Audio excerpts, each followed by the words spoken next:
Então, para começar, antes de tudo, né, vamos direto então à sigla, o SPDA, Sistema de Proteção de Descargas Atmosféricas. Então, para quem nunca tinha, deixa eu puxar o microfone aqui, para quem nunca tinha ouvido falar nesse termo, então basicamente é aquela proteção que nós temos para o raio, né? Temos sistemas que toda a ponta de uma edificação que tem uma altura considerável, ela é necessário ter esse tipo de proteção, porque qual é o que um raio provoca, não só na estrutura em si, né? Pensa num raio caindo diretamente em alguma estrutura, o dano físico que ela causa, mas principalmente, e mais ainda, é o dano em termos elétricos. Então, porque ela não afeta simplesmente onde o raio bateu, né? Sim, toda uma área em torno, porque nós estamos falando aí de um campo elétrico e um campo magnético absurdo. É uma concentração muito grande. Para quem gosta de desenho animado aí, isso aí é praticamente um Kamehameha, né? Então, então nós temos hoje, quais são as tecnologias aí que nós temos para nos proteger contra isso? O mais importante quanto a elas é justamente o SPDA, que são nada mais que blindagens quanto a esses campos. Porque o raio propriamente dito, nós não temos controle sobre ele. Nossas, nossas ferramentas de previsão ainda não são boas, né? Não são eficientes de forma a dizer aonde, o horário e o local que vão acontecer, mas ainda estamos na parte, assim como a previsão no tempo no geral, né? Nós conseguimos ter uma estimativa, digamos, já mais decente, né? E o que é um raio? Então vamos conversar sobre essa parte. Então hoje é uma aula mais desse tipo aí, mais vai ser quase que um monólogo meu aqui, apresentando para vocês então alguns termos específicos. Hoje vai ser um pouco mais diferente do que estamos acostumados, né? Deixa eu até mostrar um negócio aqui para vocês. Deixa eu ver onde é que tá aqui. Esse é esse. Não. É esse aqui. Então tá, deixa eu compartilhar minha tela aqui com vocês. Só para ter certeza, tá todo mundo me ouvindo bem aí? Sim, professor. Beleza, obrigado. Opa, certo.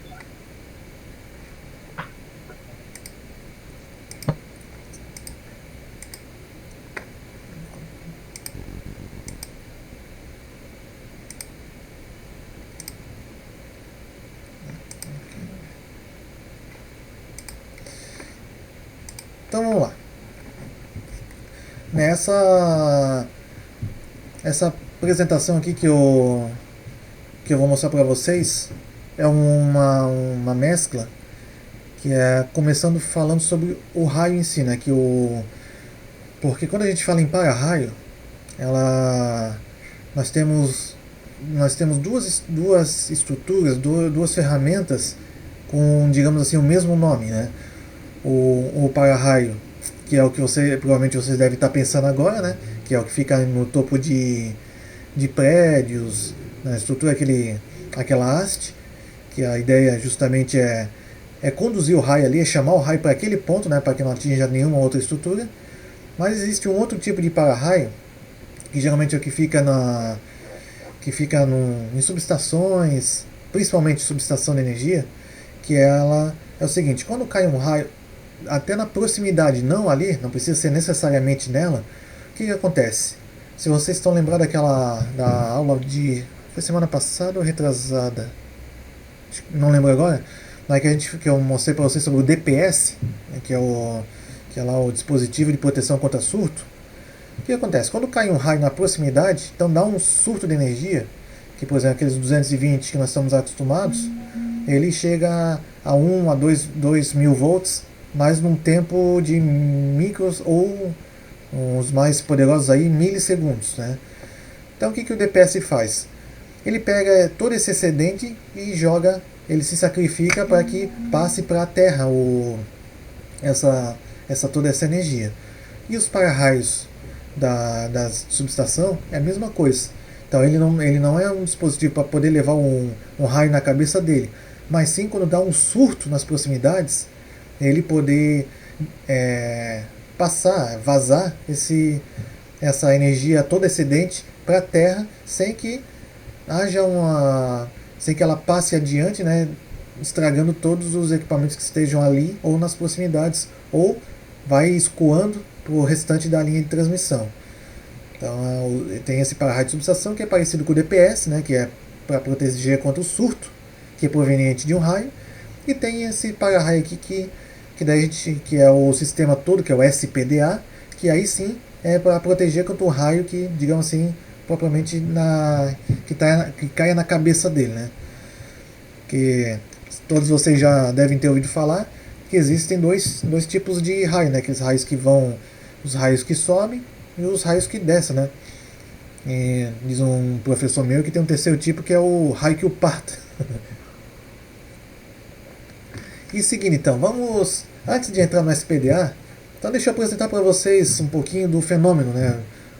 Muitos já estão familiarizados, já viram o que é, mas vale essa pequena recapitulação aqui. Deixa eu fazer isso melhor. Pronto.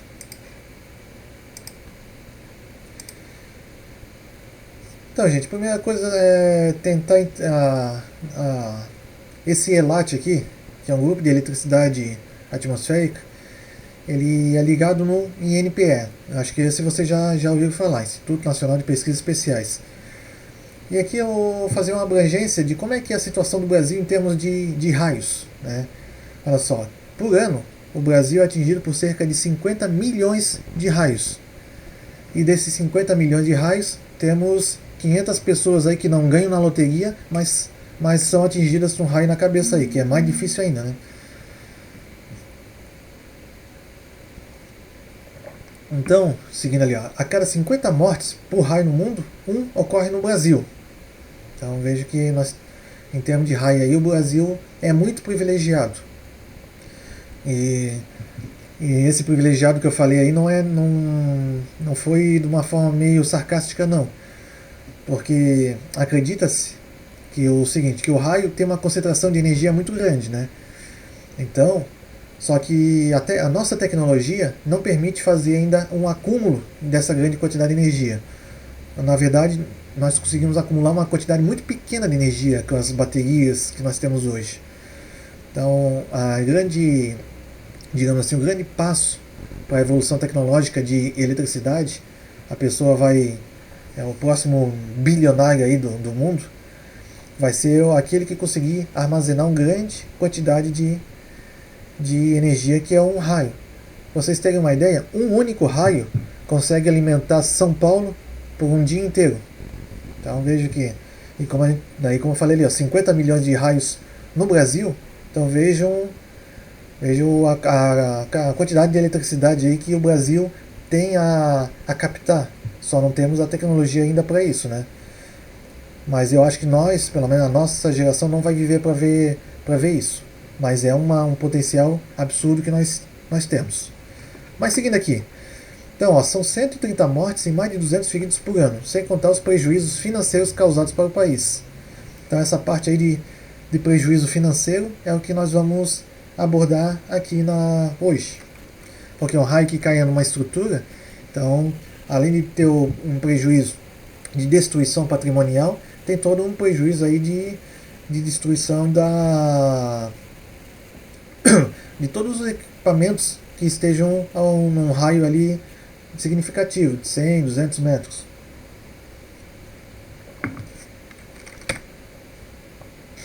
Então, gente, olha só. Então, como eu falei para vocês, nós seguimos muitas normas, né? Então, qual é a norma no dia de hoje, qual é a norma que nós temos que seguir? É a NBR 5419. Então, é fácil de memorizar, porque toda aula eu falo isso para vocês. Então, isso é uma coisa que eu peço que vocês memorizem. A norma mãe da eletricidade no Brasil, NBR 5410. E aqui, então, só muda um dígito, 5419. Então é uma norma fácil de memorizar, pelo menos o número, né? E o seguinte, então vamos ler esse trechinho aqui embaixo. Se vocês não estão conseguindo ver na tela de vocês, eu vou ler aqui. Do ponto de vista de proteção contra o raio, um subsistema de aterramento único integrado à estrutura é preferível e adequado para todas as finalidades. Ou seja, proteção contra raio, sistemas de potência e baixa tensão e sistemas de sinal. Esse parágrafo, então, o que ele quer dizer? Eu falei bastante sobre aterramento com vocês, o fio terra, a proteção, falei lá do DR, falei em termos de disjuntor, que é a proteção, o fio terra, mas eu lá na terceira aula, se eu não me engano, eu falei para vocês que ia ter uma aula específica para falar sobre isso, que é hoje. Então, existem vários, digamos assim, sistemas de aterramento. Por exemplo, para o aterramento para poder usar o DR, outro aterramento para poder a estrutura de concreto da edificação. Temos o aterramento para o SPDA, mas todas elas têm que estar juntas, unidas. Então, se tu fez uma haste em algum lugar ali para alguma coisa específica, outra haste para algum lugar, nós temos que o quê? Juntar todas elas, não num único, né, mas fazer um grande. Então, se tu tem duas hastes ali separadas, o que tu faz? Pega um condutor e une elas fisicamente ou eletricamente. Então isso é uma coisa importante e que está nessa norma aqui. Depois, no item seguinte, para assegurar a dispersão da corrente de descarga atmosférica na Terra sem causar sobretensões perigosas, o arranjo e as dimensões do subsistema de aterramento são mais importantes do que o próprio valor da resistência de aterramento. Entretanto, recomenda-se para o caso de eletrodos não naturais uma resistência de aproximadamente 10 ohms, como forma de reduzir os gradientes de proteção do solo e a probabilidade de centelhamentos perigosos. No caso de um solo rochoso ou de alta resistividade, poderá não ser possível atingir valores próximos sugeridos. Nesses casos, a solução adotada deverá ser tecnicamente justificada no projeto. Então, é um texto, é um parágrafo longo, né, e ruim de se ler, mas basicamente ele diz o seguinte. Então, se você lembra da aula de condutores, diz que todo condutor possui uma resistência interna. Então, a gente até fez aqueles cálculos usando lá o Roberto Rolla. Então, todo material tem a sua resistividade. E o cobre, a gente viu que é o menor em termos de custo-benefício, né, que é o mais barato, e é o que a gente utiliza também para fazer os cabos e o aterramento também. Então, por exemplo, nós fincamos hastes no chão, você já deve ter visto, ela é uma haste de cobre, os condutores são de cobre, mas qual é o porém? Então, a gente faz uma medição que do ponto mais alto lá da edificação até o ponto final do aterramento, ele tem que ter uma resistência, uma recomendação de uma resistência não superior a 10 ohms. É uma resistência pequena, né? Inclusive, tem gente que faz o seu ganha-pão só fazendo esse tipo de testes, laudos. São laudos de aterramento. Então, se tem equipamentos aí chamado terrômetro e megômetro, que faz essas verificações. Seguindo aqui, gente. Ó, isso aqui foi esse último item aqui foi o que eu falei lendo o primeiro. Ó. Sistemas de aterramento distintos devem ser interligados através de uma ligação equipotencial de baixa impedância. Então isso foi o que eu tinha falado no primeiro item ali. Se eu tenho vários pontos, várias malhas de aterramento, eu vou chegar lá explicando para vocês, mas se eu tenho elas distintas, tem que unir elas para formar uma única. Então tem que pegar um cabo, geralmente é um condutor de cobre nu. Que significa essa expressão cobre nu? Significa que não tem nenhuma capa de proteção em volta dela, aquele material PVC, ou XLPE, HIPR, só o cobre mesmo, aquele que vocês veem. Deixa eu ver algum exemplo agora. Se a gente tivesse em sala de aula, eu ia apontar o dedo para cima e ia mostrar lá na canaleta para vocês olharem que tem o cobre nu, mas agora não me faltou um exemplo aqui para dar para vocês.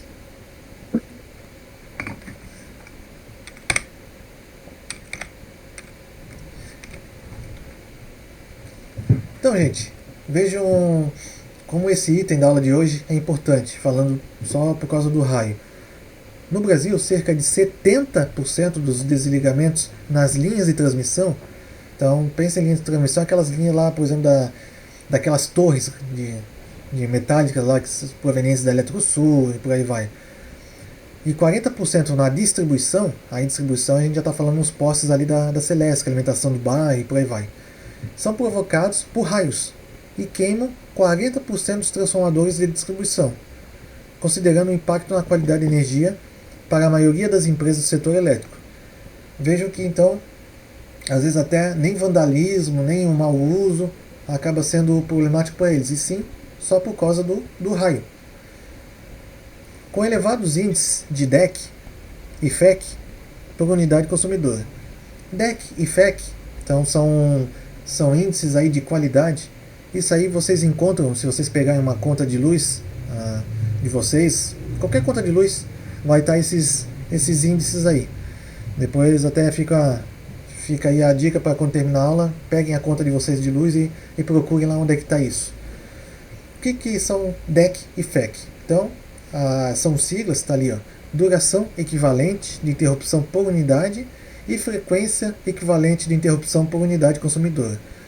Ou seja, é uma média de quantas vezes por mês, né, ou por mês, porque geralmente é o período ali de 30 dias que é feito a leitura, né?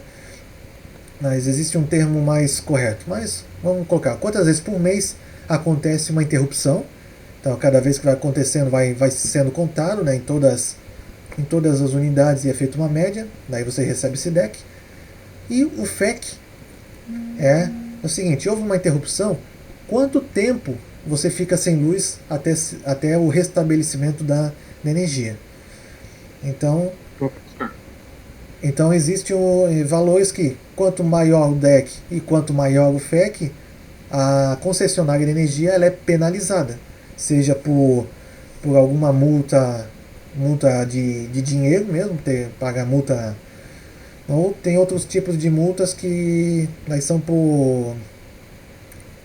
Também existe um termo, agora hoje eu estou esquecendo os termos, que seria como se fosse uma prestação de serviço, alguma coisa desse gênero aí.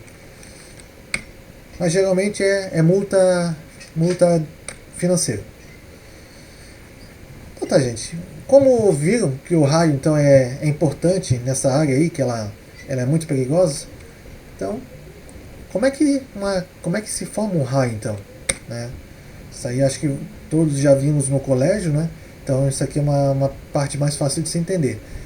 Que o seguinte, ó, o atrito provocado pelo vento e pelas gotas de chuva caindo provoca o quê? Transferência de cargas entre massa de ar e nuvens. Lembram a minha primeira aula, que eu falei para vocês o que era a eletricidade? Que a gente chegou lá nas cargas elementares, depois até chegar nos elétrons, transferências de elétrons. Então, é justamente para mostrar isso aqui também, ó. Então, há uma transferência, uma concentração de carga, que a gente viu, por exemplo, tem uma massa A que está com 6 coulombs, a massa B com menos 3 coulombs. E aí o que acontece? Quando elas se aproximam, há uma troca há uma unificação ali, né, que elas ficam na mesma equivalência de cargas. Isso eram exemplos pequenos. Agora pensem 1 milhão de coulombs que está lá no céu e a Terra aqui só namorando, né? O que acontece quando está muito próximo à nuvem? Então há essa troca, o ar acaba virando um condutor, e essa troca, essa equivalência para todo mundo ficar igual é o que? É o raio. O raio que dá aquela paulada que todo mundo acha bonito ou feio, depende da situação, né? Então, porque o ar em si, ela é um isolante, né? Tanto é que a gente não consegue de forma natural passar a eletricidade pelo ar. Porque lembra lá que a gente tinha os meios de condutores, pode ser líquido, sólido e gasoso. Nós usamos o sólido, que é o mais fácil de se conseguir, que são os fios, cabos, por aí vai. Líquidos temos através dos íons, o mercúrio, que eu dei o exemplo, e temos os gases, que a gente usa nas lâmpadas fluorescentes, por exemplo, né? E o ar em si, ele é um isolante. Mas todo isolante, ele tem uma capacidade de isolação. Ou seja, se tu for aproximar dois pontos ali, por exemplo, dois fios dele, e for aproximando, quando chegar muito próximo, o ar não vai conseguir mais isolar. E o ar vai conduzir pelo próprio ar, vai ionizar o ar e ali cria o seu arco voltaico, né? E conduz. No geral, nós temos um limite aí que o ar consegue isolar cerca de 1000 volts a cada milímetro. Então esse é o que nós temos. Então tentem imaginar agora qual é a tensão que acontece quando tem uma nuvem que desce um raio, se eles estão aí distantes dezenas a centenas de metros. Então é uma coisa bem violenta mesmo, né? Vocês podem ver que o ar, então, o raio não está para brincadeira, né? Então aqui está o exemplozinho. Então inclusive temos raios lateral, que é de nuvem para nuvem, quando a gente fica olhando esse tipo de raio é bonito de se ver quando no céu, né? Que fica lá, daquela clareia tudo, as nuvens lá. E esse aqui que é o perigoso pra gente, né? A descarga de nuvem solo.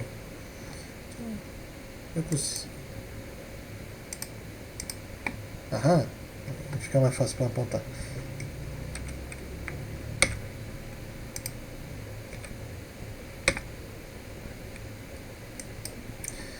Então, gente, o raio, embora ainda seja um mistério aí para a gente criar poesias sobre ele, mas nós temos estudos bem elaborados, bem consistentes, e um deles é esse que está na tela agora, aqui, ó, índice serálnico no mundo.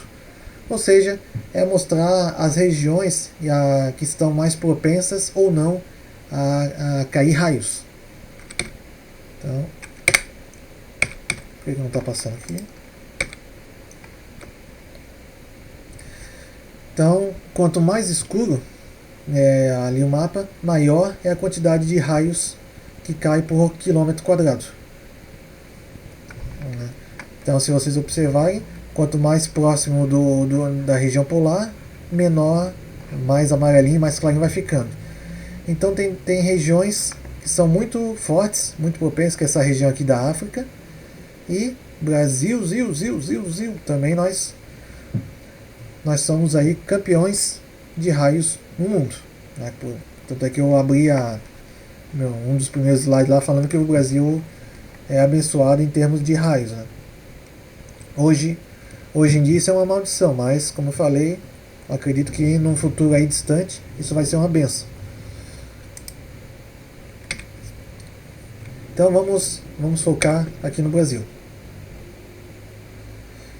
Então isso mostra o seguinte, a quantidade de raios por quilômetro quadrado que cai aí que cai no Brasil. Então vejo que começa o litoral aqui do Nordeste está mais tranquilozinho. Em compensação aqui na parte do interior do Centro-Oeste e Sul, essa faixa aqui já está mais elevado. Mato Grosso do Sul, aqui a região sul, e o sudoeste aqui do Rio Grande do Sul é uma parte bem elevada aí em termos de quantidade. Então nós temos que ter uma atenção quanto a isso. Outra observação a ser feita.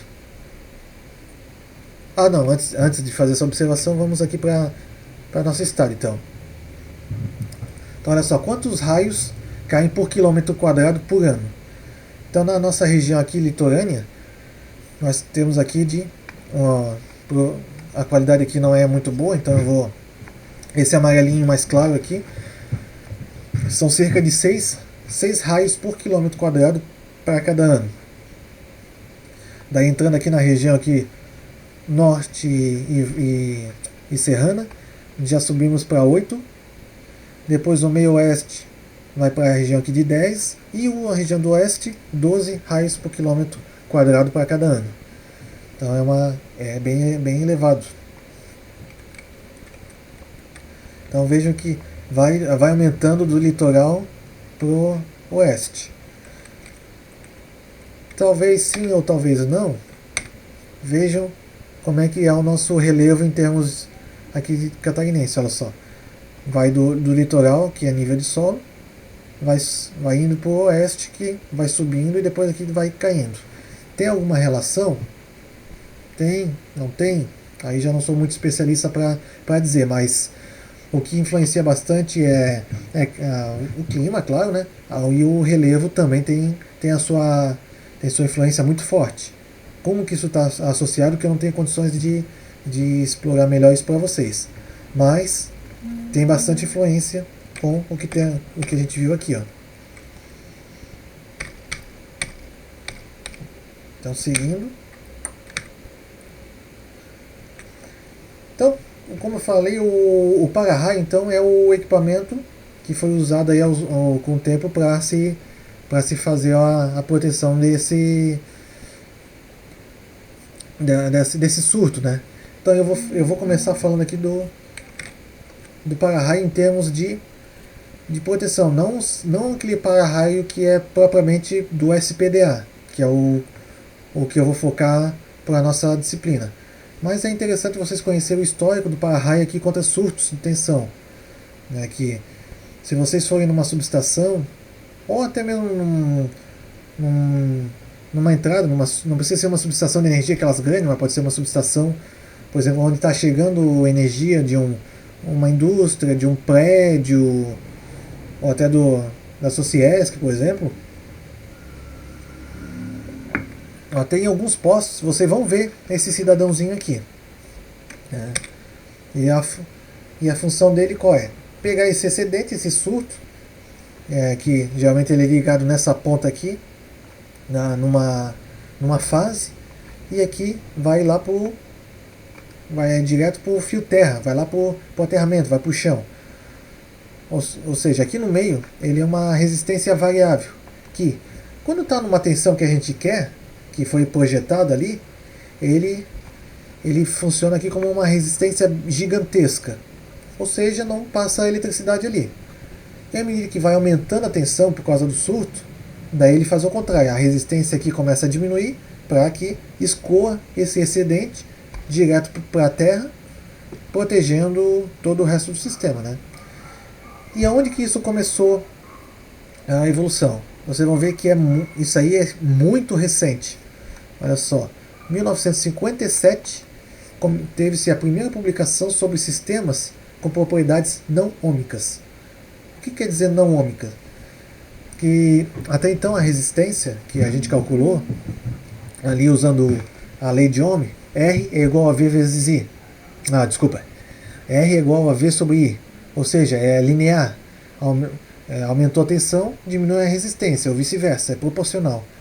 Mas começou-se a descobrir materiais em que isso já começava a usar a equação do segundo, terceiro, quartos graus. Então já saía dessa linearidade. E aí começou-se a perceber aonde que poderia utilizar esses equipamentos. Então, e esses equipamentos começaram a receber um nome diferente. Então não eram resistências variáveis, mas sim varistores.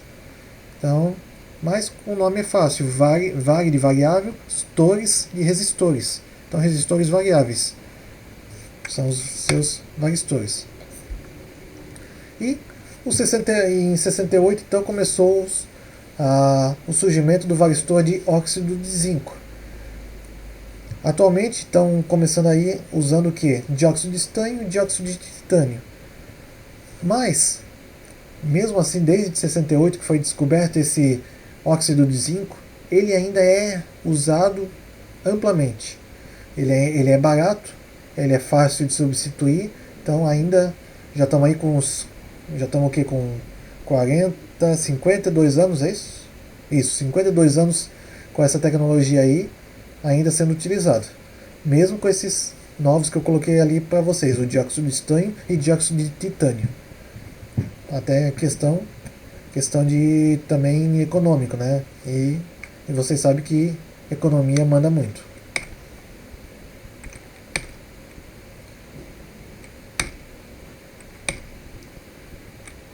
Então aqui, ó, esse aqui eu já falei há pouco, então que os varistores não possuem comportamento linear, né? Então a lei de Ohm ela é modificada pelo fato de que a corrente não varia linearmente com o potencial. Então, à medida que eu vou aumentando o potencial, a resistência vai diminuindo, facilitando o escoamento para a Terra.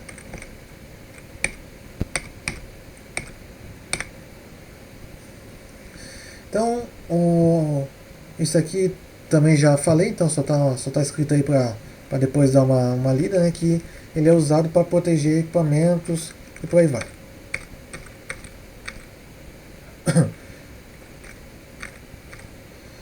Então aqui está um exemplo, ó, por exemplo, um poste de distribuição normal, né, onde é colocado os para-raios. Vocês podem olhar, geralmente em cima dos postes, isso aqui não é para-raio, isso aqui são os isoladores, né? E ao lado, geralmente atrás ou na frente, que ficam os para-raios.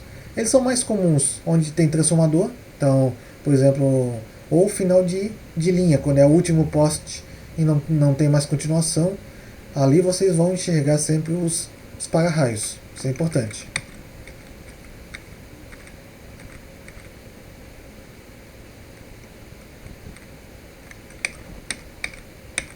Isso aqui não... Essa parte aqui não... Tá, isso aqui já foge do que eu quero mostrar para vocês.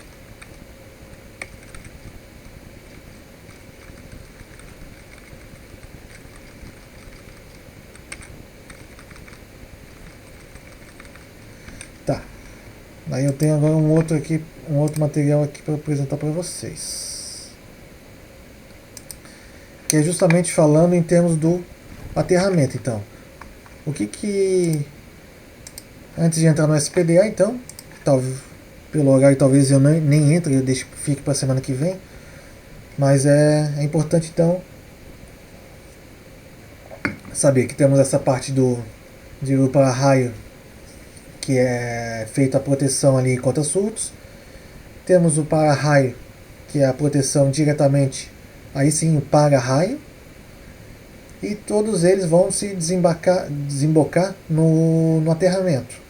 Não só eles, como por exemplo, o fio terra lá que a gente puxa no projeto do apartamento tipo, e outros tipos que eu vou falar aqui para vocês. Todos eles se juntam então no fio terra, que vai para a terra no aterramento. É quase uma redundância, mas é isso aí. Então, gente, o que é um aterramento em si? Então vamos entender agora. Vocês já sabem, já também feras aí no que o aterramento faz. Nós vamos agora entender ele um pouco mais a fundo. Então, ó, o aterramento é a arte de se fazer uma conexão com a Terra. Então vai direto para a Terra mesmo. Até inclusive aqui o aterramento elétrico com certeza é um assunto que gera um número enorme de dúvidas quanto às normas e procedimentos no que refere isso até para engenheiros de renome. Ainda se tem muita dúvida quanto a esse assunto. Como eu falei, ainda não estamos ainda bem em parte de raio, essas coisas, e fazer o aterramento, porque também o solo envolve muito como que é feito o solo. Como que é o solo do local. E todos esses cálculos, essas estruturas ainda temos softwares muito, muito poderosos que nos auxiliam, mas ainda existem algumas coisas para se estudar. Isso que é o legal da obra aí, né? E muitas vezes o desconhecimento das técnicas para realizar um aterramento eficiente ocasiona queima de equipamentos, ou pior, choque elétrico nos operadores, ou seja, imagina-se que se tenha feito um aterramento, mas daí não fez aquele laudo que eu falei para vocês, a verificação se realmente a resistência de aterramento está num valor aceitável pela norma, né, um valor baixo. Às vezes só põe ali a haste e acha que está tudo bonitinho. E como não está, ainda está uma resistência alta, mesmo assim a pessoa leva o choque. Então tem que se ter essa verificação, esse laudo aí. Por exemplo, aqui isso aqui é uma piada clássica, né? Que o terra, quando a gente fala em terra, é porque a eletricidade tem que ir para o terra com T maiúsculo, ou seja, o planeta. tem que estar atrelado ao planeta Terra.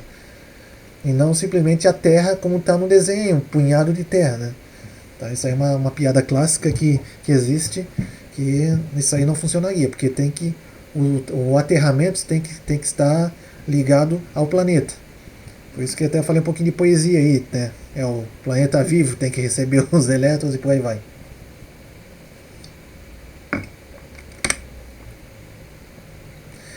Então o aterramento ele é de extrema importância, porque ele protege duas coisas que nós queremos, que são nossos equipamentos e a nossa integridade física. Então por isso que o aterramento é um assunto que tem que ser levado bastante a sério. Muita gente ignora, muita gente diz que não é um fio que tu gasta aí, é um gasto financeiro desnecessário, porque eu só preciso de 2 fios para funcionar, que é um circuito fechado, conforme eu mostrei para vocês. O terra não vai fazer nada, nunca passa energia ali. Mas tem um porém, né? A hora que ele só está ali para nos proteger. E se não tiver, quem é que vai nos proteger? O Chapolin Colorado? Hoje eu tô engraçadinho, né?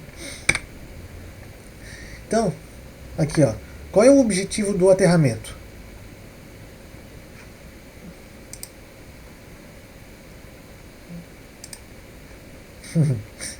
Aqui em casa não funciona. Então, gente, qual é o objetivo principal do aterramento? São esses aqui. Principalmente, esse primeiro aqui é o mais mandatário, que é obter uma resistência de aterramento a mais baixa possível. Por quê? Como eu tinha falado para vocês, a eletricidade ela sempre circula pelo caminho mais de menor resistência, menor impedância. Se tiver, por exemplo, entre o nosso corpo e entre um fio de cobre puro que vai para a Terra, ele vai preferir aquele lá. Então, nós vamos nos salvar de um choque elétrico.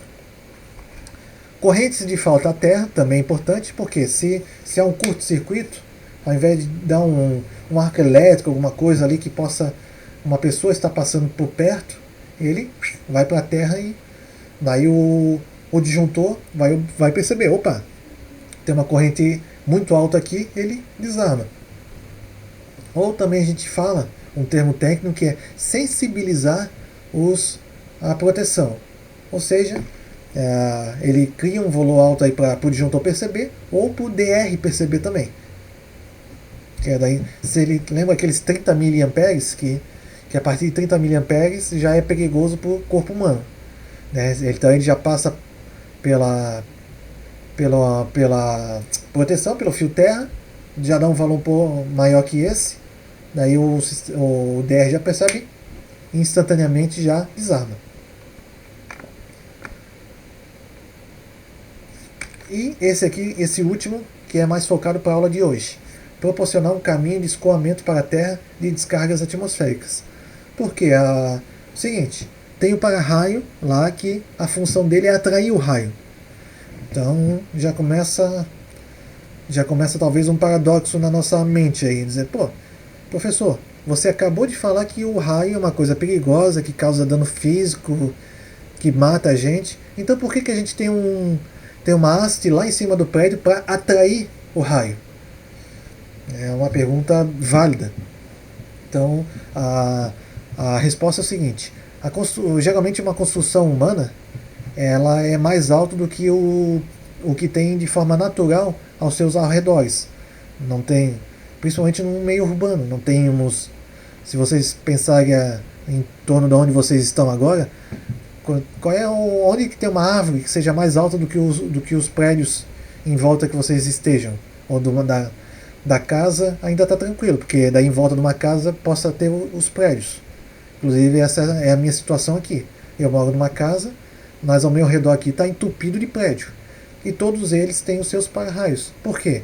Porque o raio, assim como a eletricidade, procura o caminho de menor resistência. Como eu falei para vocês, o ar ele é um isolante. Então ele vai procurar o local que tem digamos assim, menor quantidade de ar. E onde que tem isso? No ponto mais alto. Então por isso que a gente no popular que o raio sempre cai num ponto mais alto, justamente por ter essa menor impedância aí Impedância, gente, é um termo também para resistência, tá? Tem a sua sutileza aí, mas é parecido. Então, com a menor resistência aí de ar. E como o prédio já está lá, daí a gente não sabe, puxa, então significa que ele vai cair, o raio vai cair na estrutura da edificação.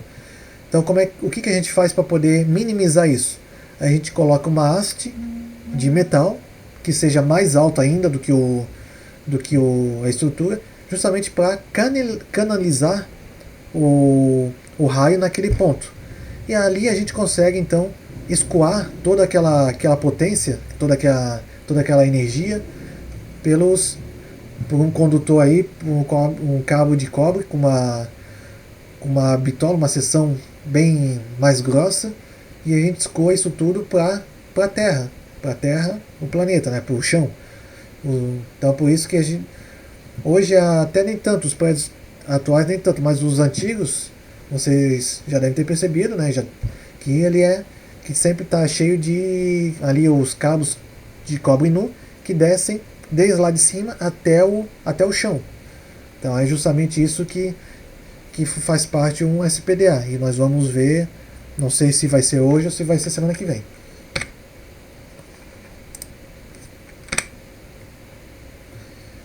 Então aqui, gente, ó.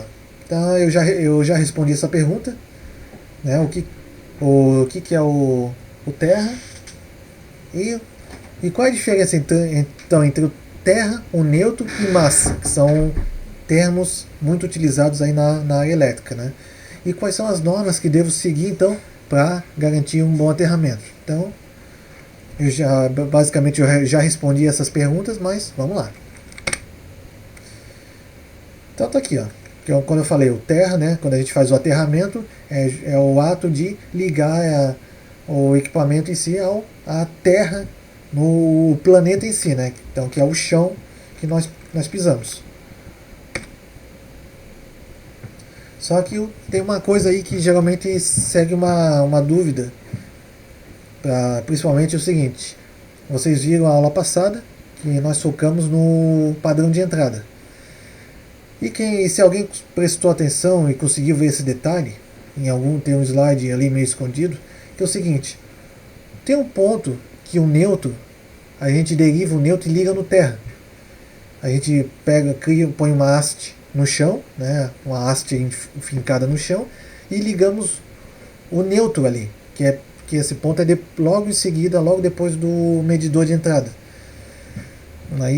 Isso é uma dúvida comum inicial, que diz, então o neutro é terra é neutro? Qual é a diferença? Então, quem não tinha prestado atenção estava feliz da vida. Agora que eu mencionei isso aí, complicou. Mas, é o seguinte, então vamos lá, o neutro é um condutor fornecido pela concessionária de energia elétrica, pelo qual há um retorno de corrente elétrica. Então tem o fase, né, já a energia vai pelo fase e volta pelo neutro. Isso que eu expliquei para vocês desde da segunda aula. Já o terra, o condutor terra, é o condutor construído através de uma haste metálica que em situações normais não deve possuir corrente elétrica circulante.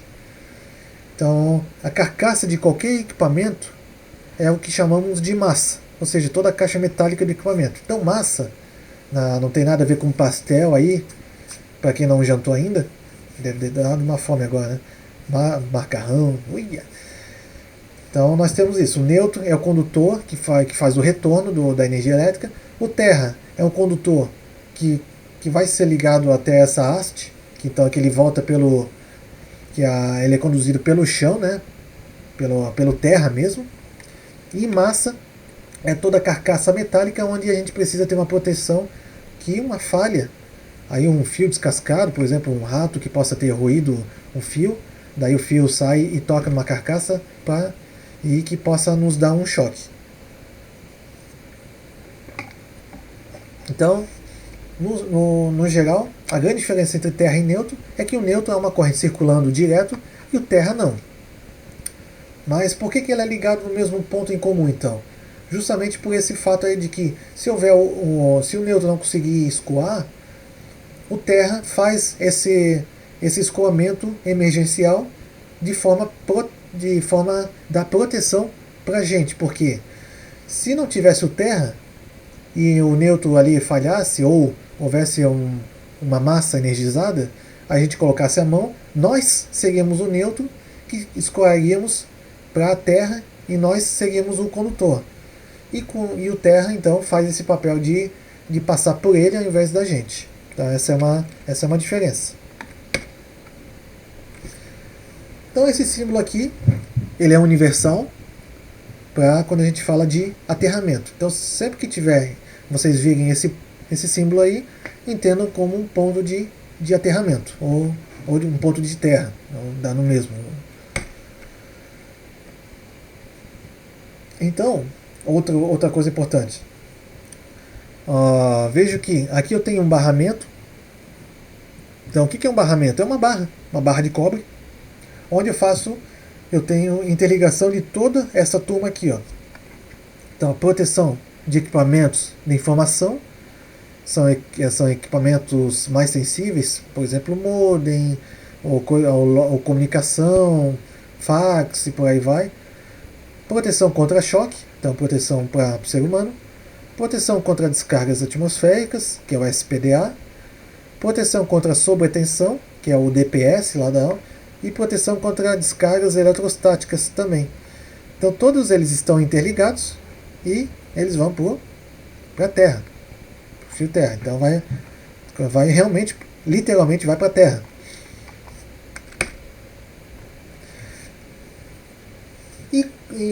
Então isso tudo do slide anterior, que a gente chama de equipotencialização, onde toda essa parte aí vai estar equipotencializado no terra. Então vamos tentar entender esse desenho aqui. Então aqui, ó, esse aqui é o barramento, né, para potencialização. Então vejam, a parte de telefonia tá conectado também. Equipamentos elétricos, tem o seu terra. Aqui, ó, água, gás. Então toda a tubulação metálica, para evitar também explosão ou qualquer coisa desse tipo, também está aterrado. Aqui, ó, aqui está a divisa com a estrutura. Então aqui é um muro, né, concreto, vamos por assim dizer. Ó, temos aqui a descida do para-raio, também vai para o terra. Então todo esse barramento vai para o terra. Então veja, e toda essa parte aí então é ligado todo mundo junto no único terra global.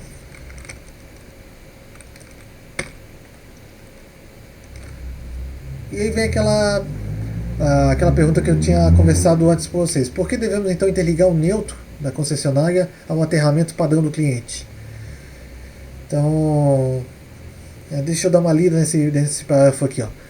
Muitos profissionais pensam, por desconhecimento até de normas e padrões que regem o sistema elétrico de potência, que a função da interligação tem como objetivo principal que evitar que a corrente elétrica de retorno chegue até a rede de distribuição de energia elétrica, causando sérios problemas na rede de distribuição, principalmente na presença de componentes harmônicas.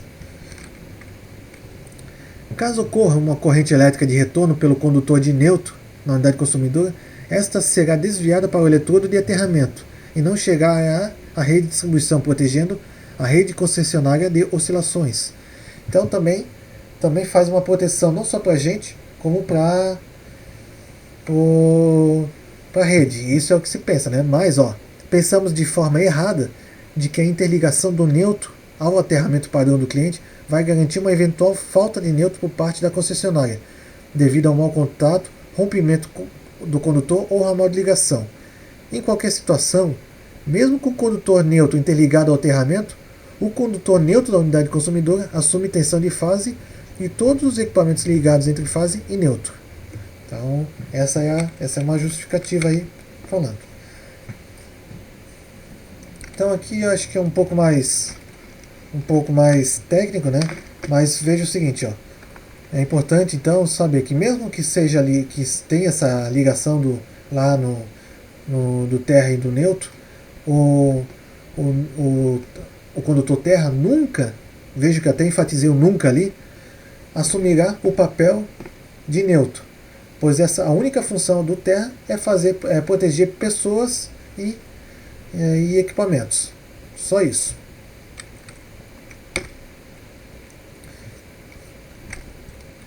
aqui, deixa eu pular essa parte.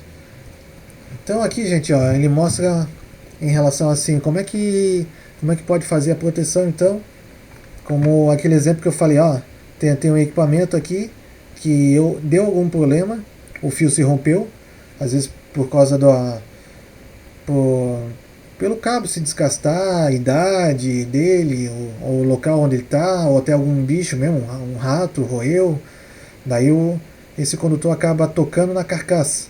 Então, né, essa massa, que é o termo que a gente fala, então a massa está energizada. E com o toque da pessoa, então o único caminho de retorno que tem agora é o nosso corpo. Então acaba passando por aqui e nós levamos o choque bem dado, né? E daí toda essa consequência do que pode acontecer eu mostrei semana passada lá da fibrilação ou até uma parada cardíaca, né?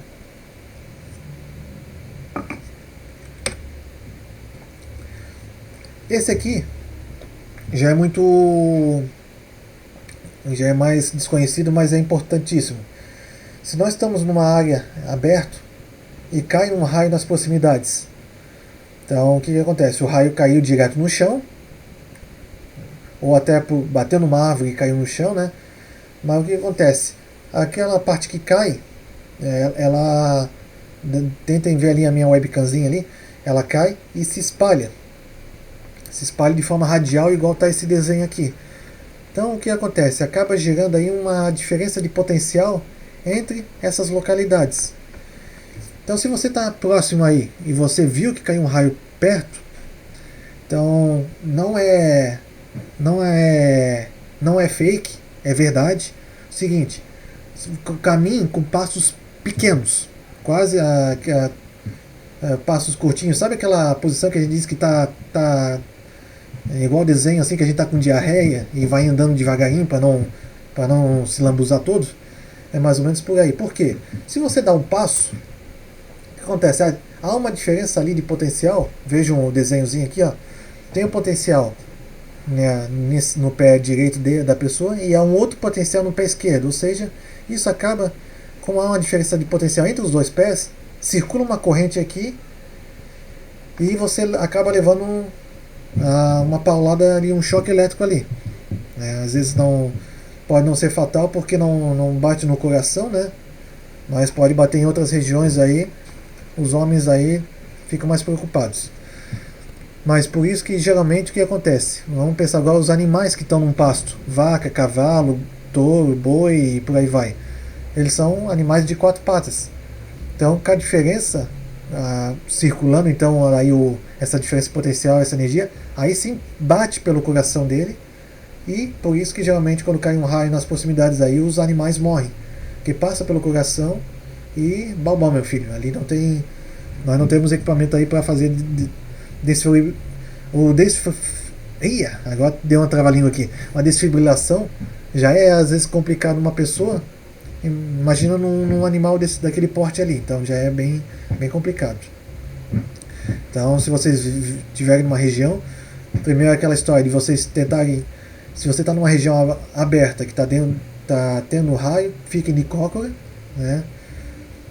Até para não ficar deitado. Às vezes o pessoal fala não ficar deitado. É preferível ficar de cócora. Por quê? Porque diminui a tua área, né? Então já diminui também se cair um raio na proximidade. Não tem essa diferença aí de potencial. E se você precisar caminhar, caminhe com passos curtos.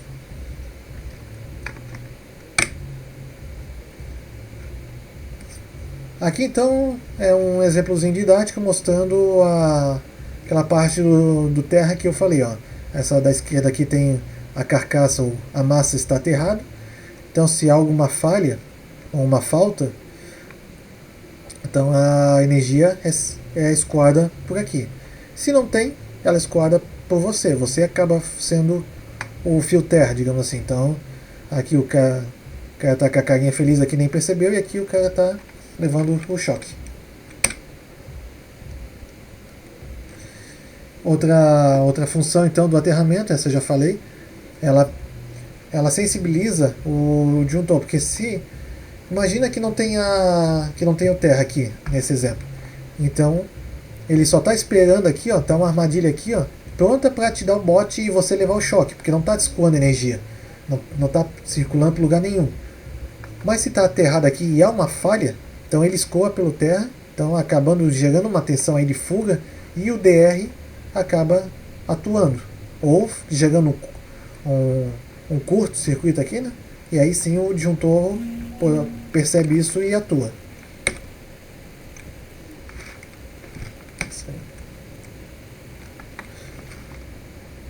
A mesma coisa, cargas estáticas também, né? Se um elemento tá ligado a um potencial de terra, ó, veja que sempre a diferença de potencial aqui é nulo.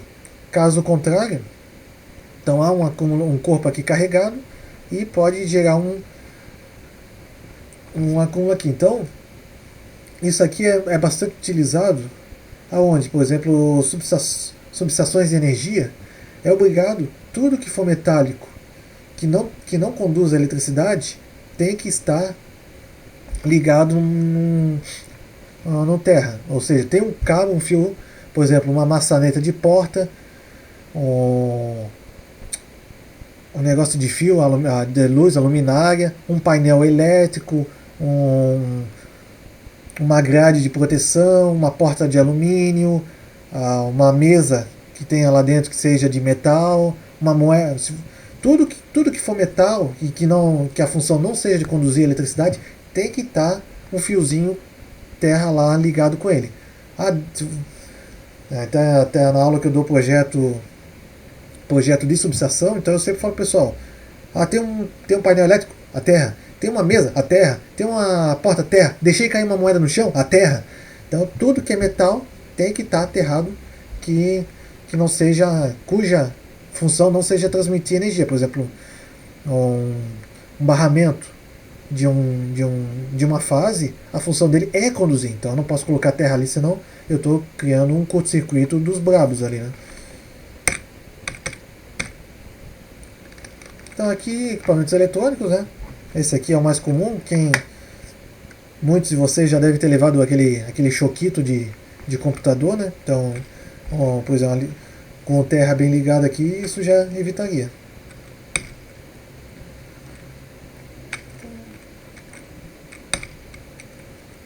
Então aqui, gente, ó, em termos de aterramento, né, como que é feito, então há um casamento aqui da NBR 5419 mas a 5410 ela também fala bastante disso aí, então não é à toa que a 5410 é a norma mãe, né?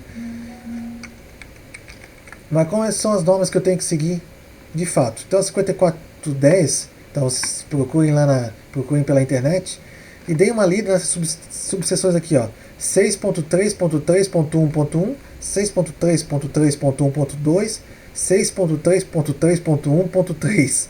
Por isso que eu coloquei a Nazaré Tedesco aqui. Ela é uma norma bem itemizada, né? Mas porque aqui ele fala em termos assim de como é que é feito. Então existem vários tipos de se fazer o aterramento. Não vou entrar em detalhes com vocês desse aqui, mas só para vocês terem uma ideia de como é que é feito uma ligação. Por exemplo, aqui ó, tem um transformador onde o neutro do transformador é ligado numa haste e é aterrado. Daí tem as três fases aqui, ó, RST, daí tem o neutro e a terra, que a gente puxa o fio terra justamente porque ela é ligada lá na haste. Esse é um sistema que a gente chama de TNS. Existe um outro sistema chamado TNC, que aqui é igual, mas veja que agora ó, o neutro e o terra eles são juntos, mas são dois fios separados. Existe o sistema TT, que ele é o mais eficiente, né? Que é o até inclusive que a gente gosta de usar. Tem as três fases, o neutro, que é o normalzinho, e nós temos o terra, que é ligado numa haste lá no início da nossa residência, que tem uma haste dentro da nossa casa, ou um sistema de hastes, né? Que é uma malha de terra. Tem outro sistema também chamado IT. Então, E aqui eu faço uma simplificação de todos, mas não. Aí eu troco um pouco de assunto aqui, não muito, não é uma troca muito grande, mas é o seguinte, eu falei para vocês então que tem um valor aí de resistividade, né, por terra. Recomenda-se não ser superior a 10 ohms. Então isso aí é um númerozinho mágico, tá? E, e como é que a gente faz isso? Como é que a gente mede esse sistema de terra? Então um dos mais conhecidos é esse método de Werner, que a gente mede a medição de resistência de aterramento. Como é que a gente faz essa medição? Então, aqui é necessário que se... Opa! É necessário que se tenha um ponto onde a gente insere a corrente, a gente põe a gente é uma fonte, né? Põe uma fonte e tem algum outro lugar que a gente faça a medição. Então, por exemplo, aqui a gente finca uma terra, uma haste. Existe um equipamento, então, pois aqui é chamado Megger, que a gente finca uma distância aí que vai variar essa distância, pode ser, variado, ou seja, são várias vezes que a gente tem que fazer isso. Depois vai variando de 2 em 2 metros, depois de 4 em 4 metros, de 20 em 20 metros, 40 em 40 metros. Então tem casos que são de 100 em 100 metros para poder fazer essa medição. Até isso deixa eu fazer vou fazer um parênteses agora aqui, tá? Existe uma usina eólica lá na cidade de Mossoró, Rio Grande do Norte. Está sendo construída. Estou participando dessa usina. E para fazer esse tipo de medição, as normas ali dizem que tem que ter 7 dias de estiagem, ou 7 dias de ausência de chuva, né? Então já estamos desde janeiro ou dezembro que nós não estamos conseguindo fazer essa medição, justamente porque não estamos conseguindo atender este item da norma. Não teve ainda uma semana inteirinha que não chovesse lá. A coisa está bem caótica nesse sentido.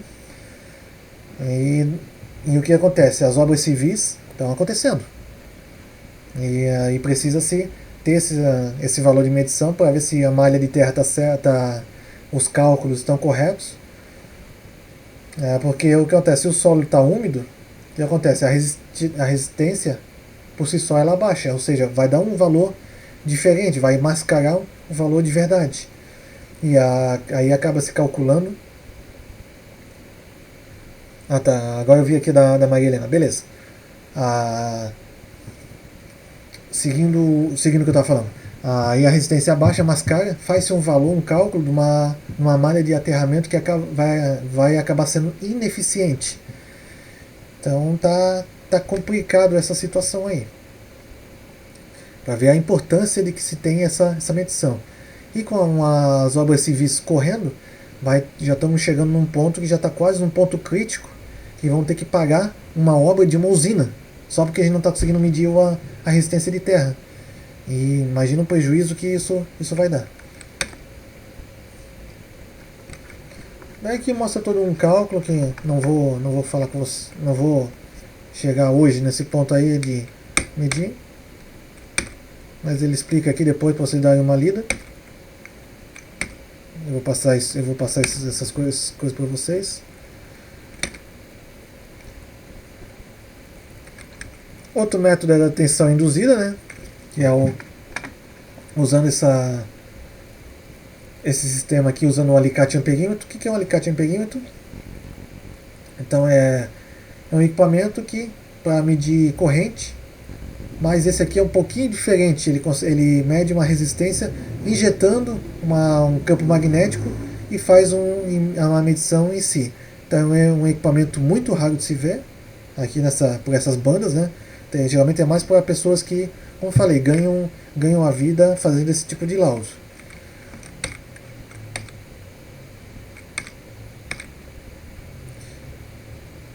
E aqui daí começa a vir a parte que mais nos interessa para o SPDA, que é o seguinte: vem um raio. Então se nós temos uma parte para se controlar a descida, então ele gera em circular aqui, ó, áreas equipotenciais de tensão. Provavelmente você não deve estar conseguindo enxergar, mas esse primeiro semicírculo aqui, na verdade é um círculo inteiro, né? Só que como tem um corte aqui, essa região tem, por exemplo, um potencial de 80 mil volts, 80 kV. Depois temos 70 kV, 65 kV, 61, vai caindo. Então essas regiões, justamente daí vem aquela parte do passo que eu falei, cria uma tensão de passo. E o que a gente faz? Então, colocando essas hastes, veja que na região entre essas duas hastes já não tem mais nenhuma diferença de potencial. Então isso é por isso que é a importância da malha. Aqui então é uma região que está segura.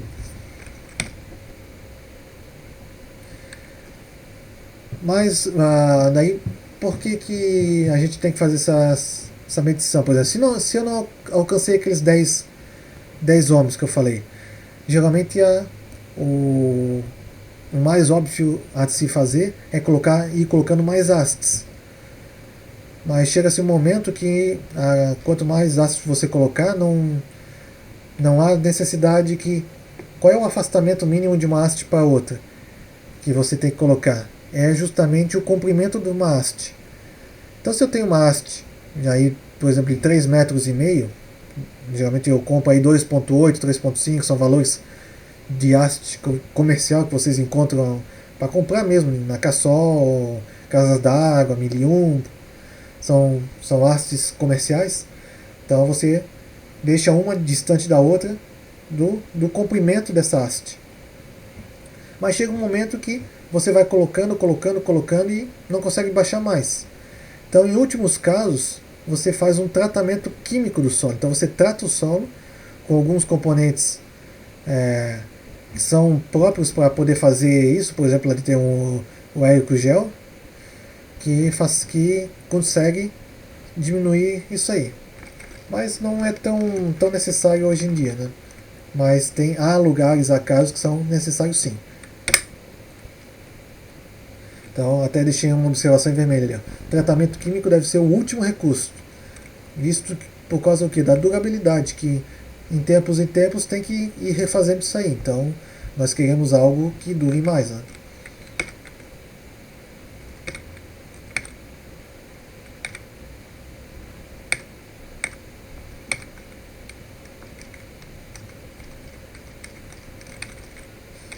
Aqui já é outro assunto. Então, que horas são aqui?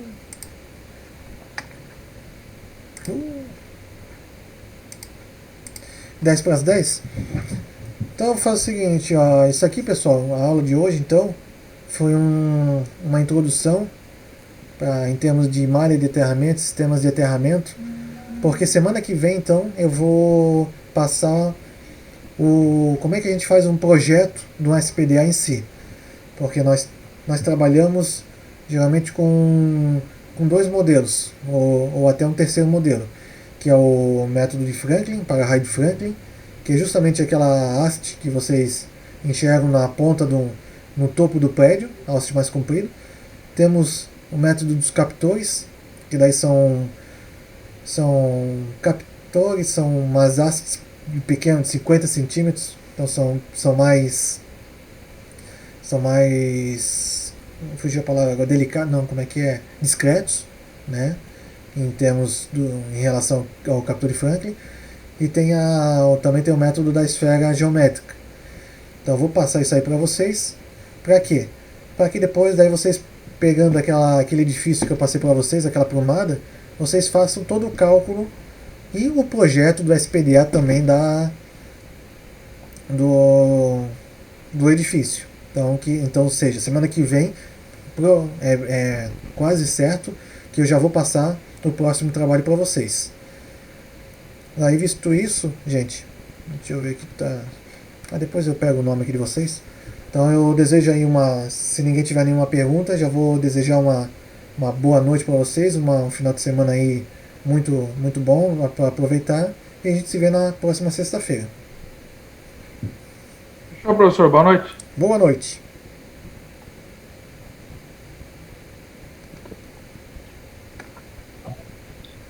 Valeu, professor. Boa noite, então. Boa noite, tchau, tchau. Tchau.